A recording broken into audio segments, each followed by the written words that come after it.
오늘 저는 함께 나눌 말씀으로 갈라디아서 6장 4절부터 5절까지, 갈라디아서 6장 4절부터 5절인데 4절의 한 구절에 딱 이렇게 진짜 제 시선이 딱 머물면서 그렇게 하면서 더 깊이 그렇게 들여다보게 했어요.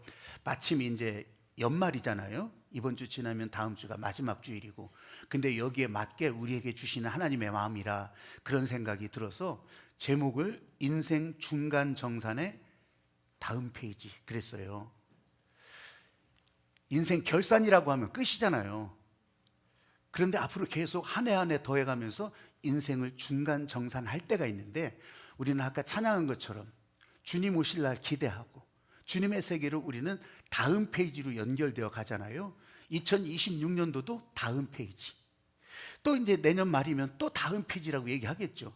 그래서 제가 중간 정산이라고 하는 그런 제목을 적어봤어요. 오늘 갈라디아서 6장 4절부터 5절까지 여러분 같이 한 목소리를 읽어가십니다. 시작. 각각 자기의 일을 살피라. 그리하면 자랑할 것이 자기에게는 있어도 남에게는 있지 아니하리니 각각 자기의 짐을 질 것이라. 아멘. 각각 자기의 일을 살피라. 만약 이 가운데 연세가 많으신 분들은 내가 뭐 중간 정산할 게 뭐 있어, 끝나는 거지. 끝나는 게 절대 아니에요.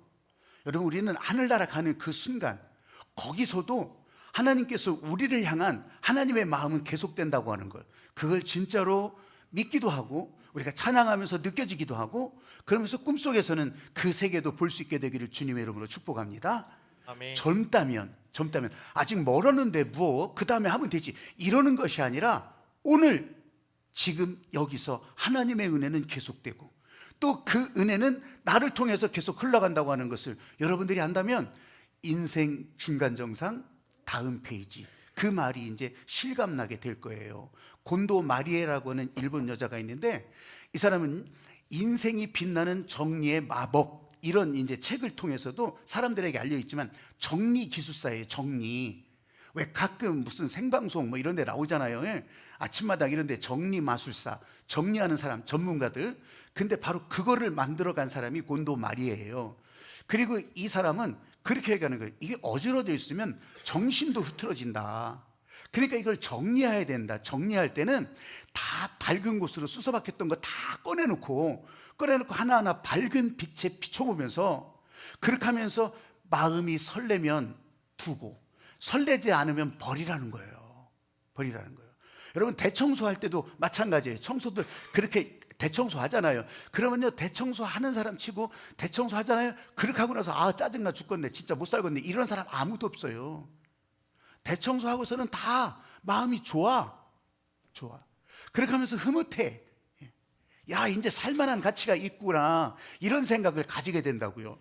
저는요, 이 얘기를 하려고 하는 것이 아니라 여기에 복음적인 관점을 가지고서 들여다보는 거예요.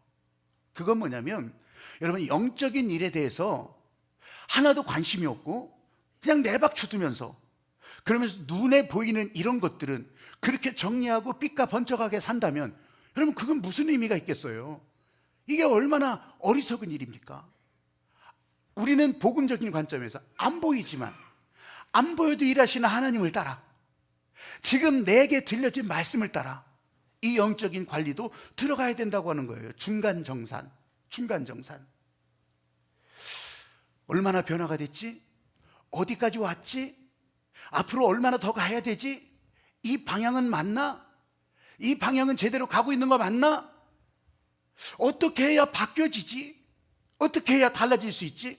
여러분, 그렇게 해야 이게 다음 페이지로 나갈 수가 있는데, 여기에 대해서 벽을 닫혀버리고 나는 여기서 포기할래요. 소용도 없는 거 뭐. 내가 여기 무슨 필요가 있겠어요? 나는 거기에 해당되지 않는 것 같아요. 왜? 자기가 자기에게 너무 중독이 돼 있어요. 나는 이만큼 잘하는데, 나는 흠잡을 데 없이 잘하는데, 나는 남이 뭐라고 안 해도 내가 잘할 수 있는데, 자기가 자기에게 중독이 되니까 이걸 포기하고 마는 거예요. 다음 페이지로 가려고 하질 않아요. 그러니까 이 자기가 자기에게 중독된 것들이 걸림돌, 다음 페이지로 넘어가는 데 있어서 걸림돌이 돼요. 걸림돌. 여러분, 하나님께서 우리에게 나이를 먹게 하신다면, 한 해 한 해 지나가게 하신다면 이 걸림돌 때문에 거기서 멈춰서는 안 되잖아요. 근데 이런 걸림돌이 어떤 것들이 있냐면 맨 먼저 보는 게 책임전가예요. 책임전가. 너는 더 잘못하고 있잖아. 지금 내게 벌어진 불행한 일이 있다면, 잘못된 일이 있다면 저 사람 탓이요. 저 사람 탓. 아니면 환경 탓. 아니면 나에게 나쁜 마음을 먹고 대하는 사람들 탓. 너는 나보다 더 잘못하고 있다는 거예요. 너는 나보다. 책임전가예요. 책임전가. 여러분, 에덴 동산에서도요, 이 명확한 장면이 나오잖아요. 아담과 이브가 선악과를 따먹었어요. 그렇게 하면서 서로 책임전가하는 거예요. 아니, 너 때문에. 아니, 하나님이 만들어주신 여자 때문에. 그리고 나서 하나도 자책을 안 해요. 거기에 대해서 책임감 하나도 없어요. 여러분, 예수님 당시에 예수님께서 이제 부활하시고 나서 40일 후에 베드로를 만났어요. 베드로가 어떤 사람이었어요? 면전에서 저주하고 모른다고 하고 그랬던 베드로예요. 근데 예수님은 이 베드로를 다시 살리시려고, 다시 회복시키려고 그렇게 하면서 네가 날 사랑하냐? 네가 날 사랑하냐? 빌드업을 계속해요. 그런 가운데 그 성경 구절을 읽어보면 이제 앞으로 네가 살아갈 길은 네 마음대로 살지 못할 것이다, 그렇게 얘기하거든요. 그랬더니 베드로가 속이 올라. 아니, 왜 나한테만 저러셔? 다른 제자들은 어떡하고? 그래서 예수님한테 물어봐요. 아니, 다른 사람들은 어떡하고 왜 나만 그러셔요? 그러니까 예수님께서 다른 사람 말고, 다른 사람 걱정 하덜덜덜덜 말어. 너는 나를 따라. 요한복음 21장 22절에서 그렇게 말하는 거예요. 여러분, 우리에게 말씀하시는 것은, 지금 우리에게 당부하고 있는 것은요, 나의 집, 여러분의 집을 청소하라는 거지 남의 집 청소하라는 게 아니에요. 남의 인생 놓고 평가하고 정산하고 그러려는 것이 아니에요. 여러분 인생, 여러분의 일이라고요. 그 말은 하나님께서 이 중간정산 하셔서 뭐가 빠지고 모자라고 깨졌다고 한다고, 여러분, 남의 집을 가지고 여러분에게 책임 묻지 않아요. 여러분에게 묻는다고, 여러분의 일을, 여러분의 집을. 그러니까 나는 너보다 더 잘하고 있어. 이 책임 전가가 얼마나 걸림돌이 되겠냐고요. 하나님께서 우리에게 지금 말씀하시는 것은 그게 아니에요. 각각 일을 살피는데 너의 일을 살피라. 너의 집을 살피라. 내 인생을 살피라. 또 하나는 이런 것이 있어요. 적어도 너보다는 내가 나아. 찔리기도 하잖아요. 적어도 너보다는 내가 나아. 정당화예요. 정당화. 알코올 중독자들은 마약 중독자들을 보면서 이런 약쟁이들, 마약 중독자들은 알코올 중독자를 보면서 저런 주정뱅이, 나는 적어도 주정뱅이는 아니잖아. 교인들은 불신자들을 보면서 나는 적어도 교회는 나오잖아. 나는 적어도 이런 예배는 드리잖아. 그러면 불신자들은 뭐예요? 너 교회 간다고? 나는 적어도 위선자는 아니잖아. 나는 적어도 맘 놓고 비판하고 그러는 사람은 아니잖아. 나는 미신도 안 믿어. 이렇게 말할 수 있잖아요. 그래도 나는 너보다 나아. 여러분, 예수님 당시에 바리새인들이 그랬어요. 예수님한테 책망받던 바리새인들이 그래도 세리보다는 낫지 않냐고 이랬던 거예요. 그래도 너보다 나아. 이런 정당화.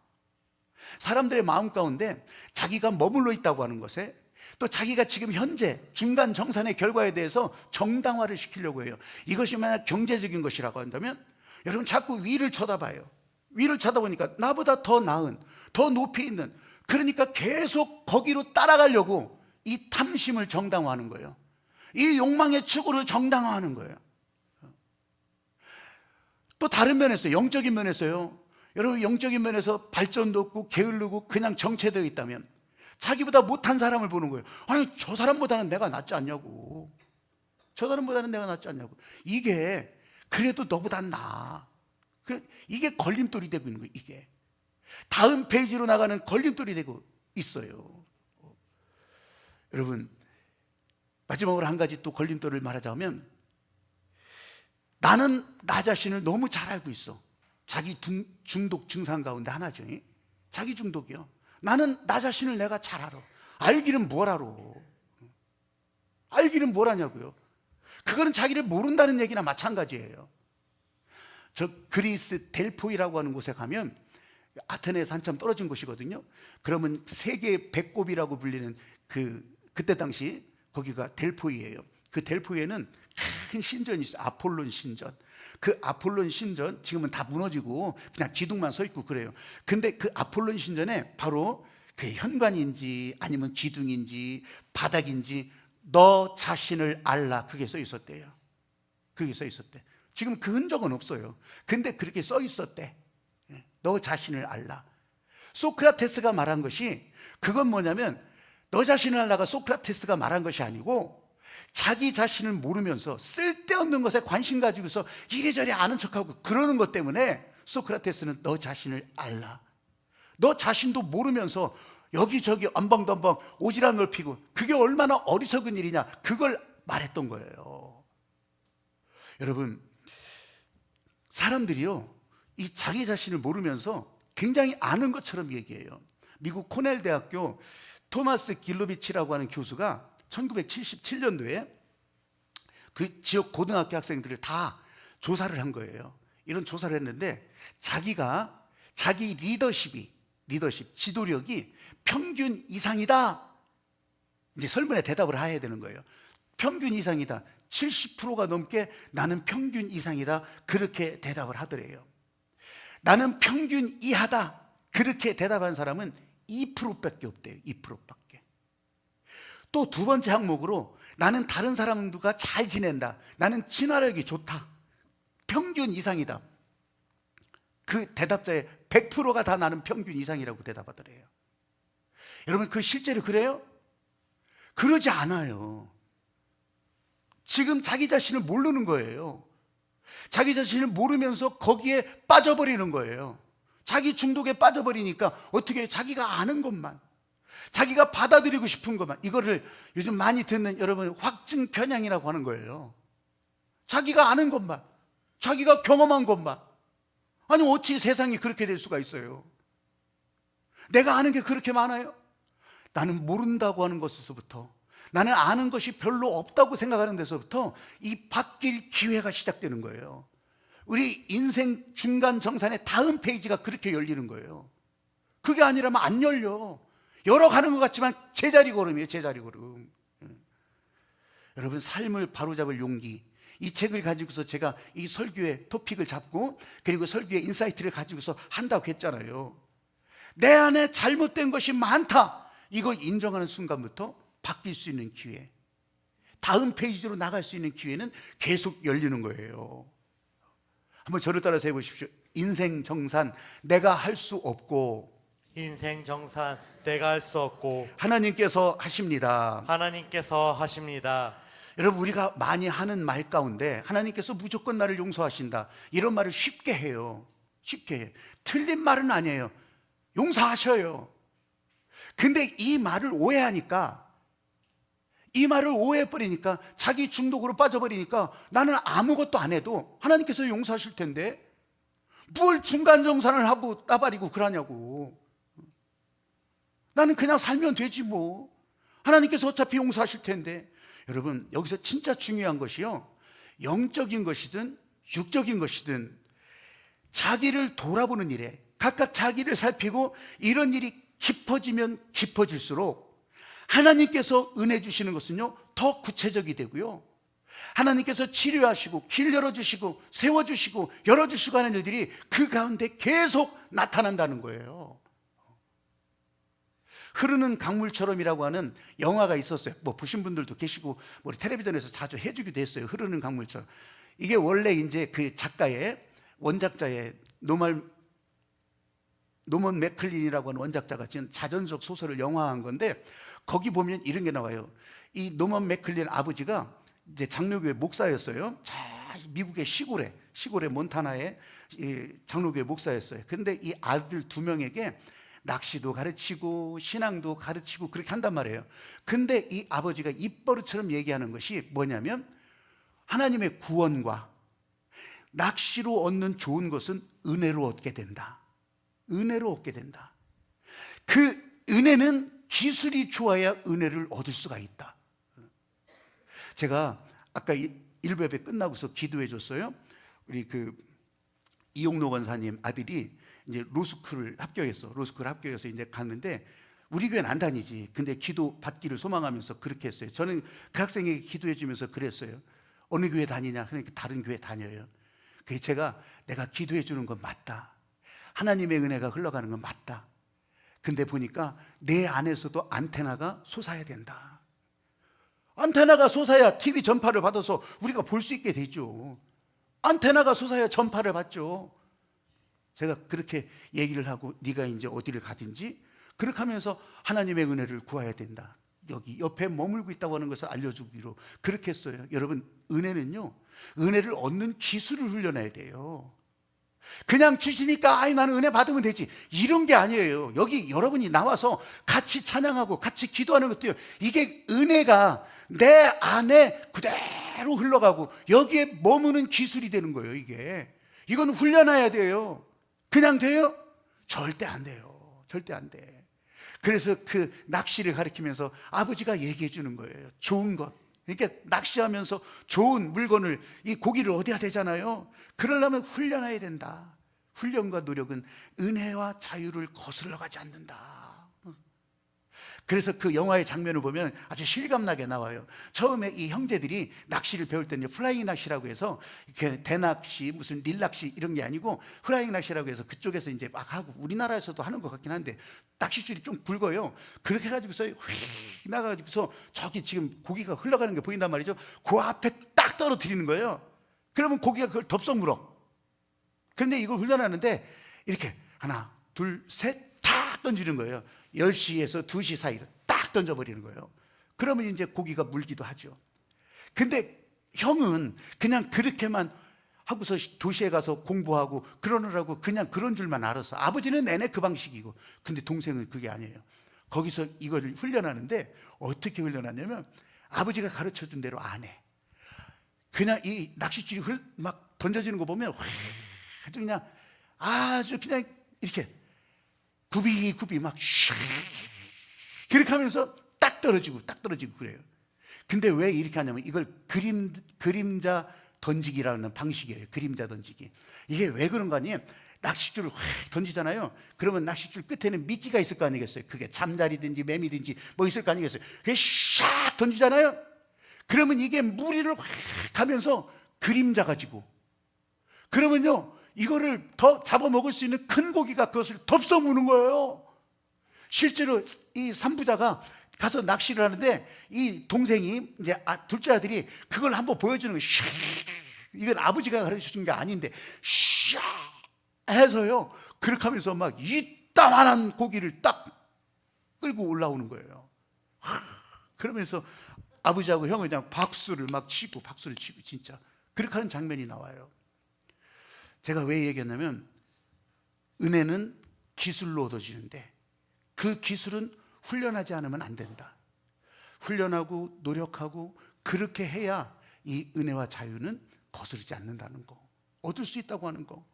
나 그거 보면서요, 야, 이 중간정산 자기를 돌아보고 내 안에 죄성이 집을 짓고 가면을 쓰고 살다고 하는 이런 것들도 자꾸 깨버리고 버리고 이런 연습이 돼야 되지 않는가. 요한복음 1장 14절에 보면 말씀이 육신이 되어 우리 땅에 거하심에 그 독생자 안에 은혜와 진리가 충만하더라. 은혜와 진리가 충만하더라. 그럼 우리가 예수님 따라간다고 했어요. 예수님 따라가면 뭐예요? 은혜를 따라가는 거예요. 아까 우리가 은혜 찬양도 했잖아요. 여러분, 이 은혜 따라간다고 하는 것을 그렇게 가볍게 여기지 마시고 우리 인생 중간 정산의 다음 페이지로 가는데도 이 은혜를 따라가야 되겠구나, 이 은혜를 따라가는 것이 맞구나, 그렇게 나갈 수 있는 그런 여러분들이 되시기를 주님의 이름으로 축복합니다. 아멘. 그러면요, 세 번째예요. 따라해 보십시오. 부족해도 모자라도 은혜 정산 순종합니다. 은혜 정산 순종합니다. 중국 고전 예기라고 하는 곳에 나오는 얘기예요. 그거 뭐냐면 스승한테 제자들이 물어봐요. 스승님, 어떻게 해야 군자가 될 수 있습니까? 어찌해야 군자로 살 수 있습니까? 그랬더니 스승이 아무 말 없이 나가서 이런 옥석 있죠, 옥석. 아직 그 옥으로 만들진 않았지만 옥석을 가지고 오는 거예요. 옥석을 가지고 오면서 이걸 잘 봐라. 이 옥석을 옥공인이 들고 가서 그것을 쪼개고 갈고 닦고 쪼고 그리고 닦고 갈아내고 그렇게 하면 이것이 이제 보석이 된다. 너희들도 학문과 덕을 서로 같이 경쟁하면서 어떤 때는 날카롭게 비판하기도 하고 어떤 때는 격려도 하고 그렇게 하면서 너희들이 달라질 수 있다. 실제로 이 제자들이 그 말을 듣고서요, 그렇게 하면서 이들이 그 학문과 덕을 같이 말하고 토론하고 비판하고 그렇게 하면서 격려하고 그러는 사이에 시간이 흘러가니까 이 사람들의 인격이 이렇게 올라가는 것이 보이더래요. 그렇게 하면서 군자의 삶이란 이런 것이구나. 그래서 절차탕마, 이 절차탕마 사자성어의 옛 이야기로 이것을 알려주고 있는 거예요. 여러분, 저와 여러분에게도 이런 절차탕마, 이것이 필요할 때가 있는데 이것이 인생의 중간정산 아니겠어요? 근데 여기에도 함정이 있어요. 그 함정이 뭐예요? 첫 번째가 자기중독이에요. 자기중독에서 벗어나지 못하는데 어떻게 절차탕마가 되겠냐고. 내가 아쉬운 게 어딨어. 나 이만하면 충분한데 나는 나를 버릴 수가 없네. 버릴 게 하나도 없어. 어떻게 인생을 중간 정산한다고 말하겠어요? 또 하나는 자기 부정적인 면목을, 자기 부정적인 면들을 대할 때 대하기가 싫어. 아이고 괴로워. 그래서 마음속에 어떤 생각이 들면 그런 거 해봤자 중간 정산 이전에도 하는 신용을 내봤지만 소용없었어. 거절하고 말아요. 또 하나 자기 반성이라고 하는 것이 자기 안에 있는 막 옛날서부터 저 고래적부터 막 다 끄집어내가지고서 그거 가지고서 그냥 징징 짜고 난리치고 그러다 보니까 계속 후회만 들고 죄책감만 들고 이것도 소용없네. 아니 이럴 거 내가 뭐더러 해. 이런 함정에 빠질 수가 있어요. 이런 함정. 그렇다면 은혜정산이라고 이름을 붙였는데 그건 어떻게 할 수 있는 거예요? 여러분 따라해 보십시오. 하나님이 하십니다. 하나님이 하십니다. 안 보여도 하십니다. 안 보여도 하십니다. 우리한테 얼마나 은혜를 주셨는지 사실 측량할 수 없는 은혜라고 하잖아요. 그럼 앞으로 어떻게 은혜를 주실지 그걸 우리가 또 어떻게 알아요? 근데 분명한 것은 은혜를 주시는 목적은 우리로 하여금 열매 내는 길을 열어주시는 거예요. 열매 내는 인생이라고 우리들을 세워주시는 거예요. 이거는 변하지 않아요. 우리를 망치려고 은혜를 주세요? 아니면 우리 꼼짝 못하게 하려고 은혜를 주시냐고. 그런 게 아니라고요. 우리는 하나님 앞에서 은혜로 살아나는 사람, 고통스러울 것 같지만 저거 힘들 것 같지만 그러나 그 다음 페이지로 넘어가면 여러분 거기에 자유와 평안이 기다리고 있고 하나님께서 후회함이 없는 구원을 우리들에게 선물로 주시는 것이 거기에 흘러가고 있다는 말이죠. 로마서 8장 1절 말씀에 그리스도 예수 안에 있는 나에게는 결코 정죄함이 없다. 사랑하는 여러분, 우리 인생 중간정산의 다음 페이지 하나님께서 어떻게 열어주실지 이번 주간 또 다음 주간 또 그 다음으로 넘어갈 때도 여러분 이거 잘 생각하시면서 내 인생 중간정산의 다음 페이지에 어떤 빛이 있을까 기대하시면서 어떤 소망의 길이 열릴까 기대하시면서 그러시면서 여러분 하나님의 은혜의 길로 나갈 수 있게 되기를 주님의 이름으로 축복합니다. 아멘. 아멘. 아멘. 여러분 찬양하면서 우리 인생 중간정산의 다음 페이지 이런 기대가 듭니다. 이런 하나님의 마음을 담고 갑니다. 여러분 찬양하고서 같이 기도하기를 바라요.